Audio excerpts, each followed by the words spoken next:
Copper T के बारे में गाइडेंस के जो सेशन हैं वो चल रहे हैं और अब हम बात करेंगे कि हम अपने पेशेंट्स को बताते हैं कि उन्होंने कैसे महसूस करना है कि वक्फे का ये तरीका इलाज सही तौर पे अपनी जगह पे मौजूद है या नहीं। पेशेंट्स को कॉपर टी पीरियड्स के फ़ौरन बाद इंसर्ट की जाती है और पेशेंट को गाइड किया जाता है कि उन्होंने थ्रेड को या उसके साथ जो धागा अटैच्ड होता है उसको किस तरह से फील करना है। अगर आपको कभी भी वो धागा फील ना हो तो क्या क्या पॉसिबिलिटीज़ हो सकती हैं, ये सेशन इस बारे में है। यानी अगर लॉस्ट IUCD है या लॉस्ट कॉपर टी है तो क्या क्या पॉसिबिलिटीज़ हो सकती हैं और उसके साथ क्या क्या मैनेजमेंट ऑप्शंस हमारे पास अवेलेबल हैं। अगर आपने कॉपर टी को वक्फा इलाज के तौर पे यूज़ किया हुआ है और डॉक्टर ने आपको गाइड किया है कि आपने अपने हर पीरियड्स के बाद इसके थ्रेड को फील करना है और अब वो एक पीरियड आ गया है कि जिसमें आपको वो थ्रेड फील नहीं हो रहा, तो आप अपने मेडिकल हेल्थ प्रोफेशनल के पास जाएं ताकि ये आइडेंटिफाई किया जा सके कि कॉपर टी का थ्रेड क्यों फील नहीं हो रहा और अब ये जो डिवाइस बच्चेदानी के अंदर रखी गई थी वो कहाँ पे है। इसकी 3 पॉसिबिलिटीज़ हो सकती हैं। पहली पॉसिबिलिटी ये हो सकती है कि पीरियड्स के हैवी फ्लो के दौरान कॉपर टी एक्सपेल हो गई है, यानी ब्लीडिंग के साथ कॉपर टी निकल गई है।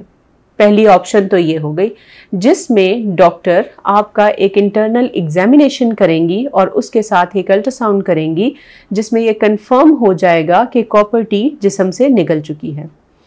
दूसरी पॉसिबिलिटी क्या होती है कि समटाइम्स जिस जगह पे बच्चेदानी के अंदर कॉपर टी को रखा जाता है वो अपनी प्लेस को चेंज करके थोड़ा सा ऊपर हो जाती है और जो इसका थ्रेड है वो सर्विक्स के अंदर कर्ल अप हो जाता है, यानी सर्विक्स के अंदर ऊपर की तरफ को हो जाता है, जिसकी वजह से धागा महसूस नहीं हो सकता।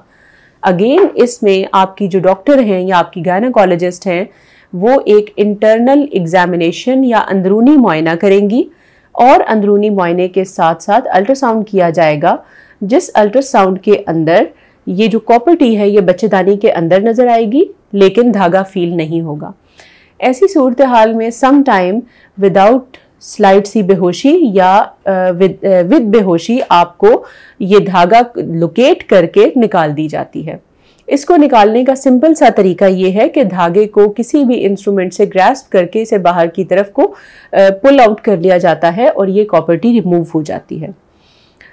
अगर कॉपर टी बच्चेदानी के अंदर अपनी नॉर्मल जगह पे मौजूद है लेकिन धागा थोड़ा सा कर्ल अप हो गया है और पेशेंट चाहता है कि वो इसी तरीका को कंटिन्यू करे, तो आप उसे गाइड कर दें कि उसने हर 6 मंथ्स के बाद आकर तो अपना अल्ट्रासाउंड करवाना है ताकि कॉपर टी की सही लोकेशन को आइडेंटिफाई किया जा सके। और अगर पेशेंट चाहते हैं कि वो किसी और तरीका इलाज पे स्विच हो जाए तो फिर आपने इसको रिमूव कर देना है।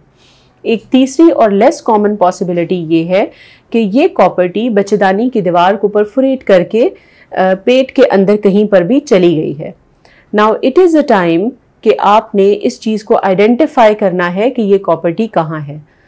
ये कॉपर टी हर तरह के एक्सरे और अल्ट्रासाउंड्स पर नज़र आ जाती है क्योंकि ये रेडियो ओपेक मटेरियल से बनी होती है।